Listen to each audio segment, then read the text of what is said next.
Wakati ambapo Israel pamoja na Marekani wakifanya juhudi za kuwasaka marubani ambao walikuwa katika ndege za kivita zilizodunguliwa na Irani, taarifa iliyojiri siku ya jana kwamba ndege nyingine ya pili ya Marekani iliweza kudunguliwa na Irani. Taarifa ambayo ilijiri siku ya jana tarehe 3 kutoka Israel ni kwamba Israel imesitisha mashambulizi katika eneo la ufuatiliaji wa marubani nchini Irani. Taarifa ambayo iliripotiwa ni kwamba jeshi la Israel limeahirisha mashambulizi katika eneo la Irani ambapo ufuatiliaji wa marubani wa ndege za kivita za Marekani unaendelea, kulingana na ripoti kutoka CNN, shirika la habari la AP na channel 12 ya Israel. Sasa hii ni taarifa ambayo inakuja kuonesha kwamba Israel ni kama vile amesusia kushirikiana na Marekani ambao ni mshirika wake kufanya ufuatiliaji wa kutafuta marubani ambao walidunguliwa katika ndege hizo. Sasa CNN inasema afisa wa Israel alisema kwamba mashambulizi yameathiriwa katika eneo la ufuatiliaji, huku channel 12 ikimnukuu afisa mkuu wa Israel ikiripoti kwamba mashambulizi yote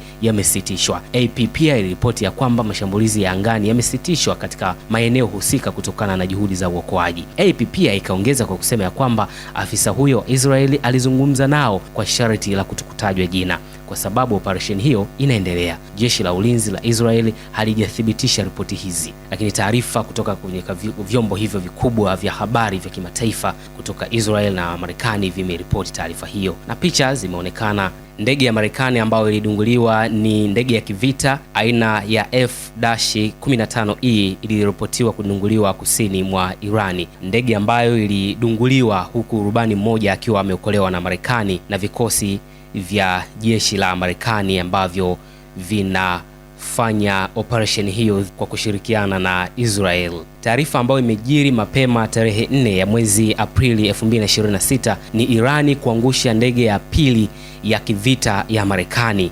ambayo picha zimeonyesha mabaki ya ndege hiyo ikiwa imeanguka. Iran imethibitisha kuiangusha ndege ya pili ya kivita ya Marekani katika ghuba ya Uajemi. Hata hivyo, vyombo vya habari vya Marekani vinaripoti kuwa ndege ya kivita aina ya A-10 Warthog ililengwa ilipokuwa katika operation ya uokoaji ya ndege ya kwanza iliyokuwa imeangushwa.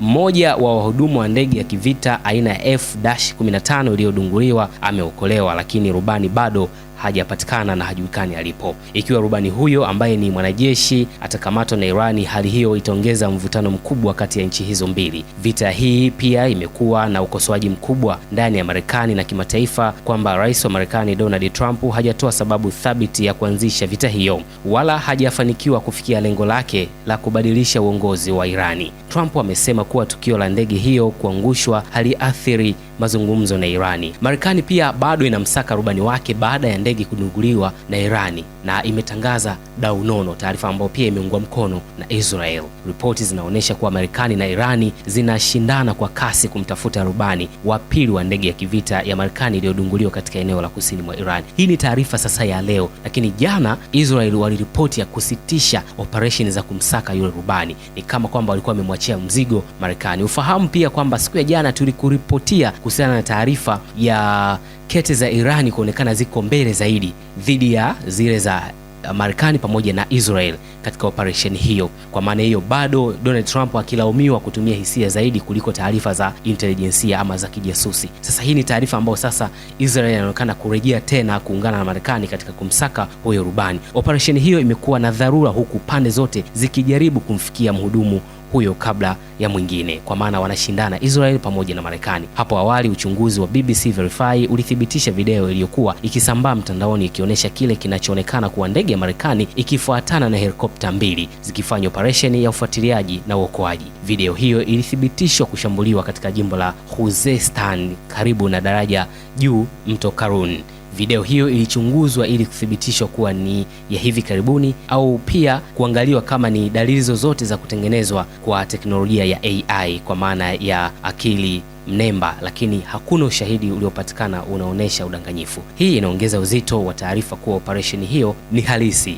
Kwa mujibu wa ripoti kutoka Marekani zikinukuu maafisa wasiotambulishwa majina, operesheni hiyo imefanikiwa kumwokoa mmoja wa wahudumu wa ndege hiyo, lakini juhudi bado zinaendelea kumtafuta rubani wa pili ambaye hajapatikana. Wataalamu wa masuala ya kijeshi wanaeleza kuwa operesheni kama hizi ni hatari sana na zinahitaji kufanyika kwa haraka zaidi. James Jeffrey, mwanadiplomasia wa zamani wa Marekani, amesema kuwa hii ni miongoni mwa operesheni hatari zaidi za kijeshi, kwani hujumuisha helikopta, ndege za kuongeza mafuta angani na ndege za kulinda eneo hilo. Kwa upande mwingine, mhudumu wa rubani wa ndege walioanguka huwa wamefunzwa kukabiliana na hali kama hizo, kwa maana ya hali ngumu. Kipaumbele chao kikuu ni kubaki hai na kuepuka kukamatwa, ikiwa ni pamoja na kujificha na kuondoka haraka katika eneo walipoangukia. Aidha, hupatiwa mafunzo ya mbinu za kuishi mazingira magumu, ikiwa ni pamoja na jinsi ya kupata chakula na maji au kuhimili bila hivyo kwa muda mrefu. Hii huwasaidia kuongeza nafasi ya kuokolewa kabla hawajapatikana na maadui. Hii ni taarifa pia ambayo inakuja kuonesha namna gani ambavyo jeshi la Marekani pamoja na Israel limekuwa imara katika kutengeneza mazingira ya kijasusi na mafunzo ya kivita kwa marubani ambao ni wanajeshi ambao wamekuwa wakiongoza ndege hizo za kivita, kwa maana tangu ndege hizo zimedunguliwa na Irani bado marubani hao na wanajeshi hao hawajakamatwa, jambo ambalo pia wachanganuzi wa masuala ya kidiplomasia na kimataifa wanaeleza kwamba kuna udhaifu kidogo katika jeshi la Irani, kwamba wamefanikiwa kudungua ndege lakini wameshindwa kuwakamata wanajeshi hao wa Marekani, jambo ambalo lingekuwa ni kete kubwa zaidi kwao, ingeweza kuwapa wigo mkubwa zaidi na operesheni hiyo ingeendelea kuwa ni inaweka mazingira magumu hasa kwa Israel pamoja na Marekani. Kwa taarifa zaidi ambazo zitaendelea kujiri kuhusiana na ndege ya pili kudunguliwa, hiyo ndege ya Marekani pamoja na Israel ambayo ilikuwa ikifanya doria kwa ajili ya kutafuta rubani mwingine, mwanajeshi mwingine katika ndege ambayo ilidunguliwa hapo siku ya juzi. Hizi ni taarifa za awali kabisa kutoka hapa The Loyal Media. Endelea kuwa pamoja nasi, subscribe, like, comment, share, lakini pia tufuatilie katika kurasa zetu za mitandao ya kijamii Facebook, Instagram, X pamoja na katika channel yetu ya Telegram.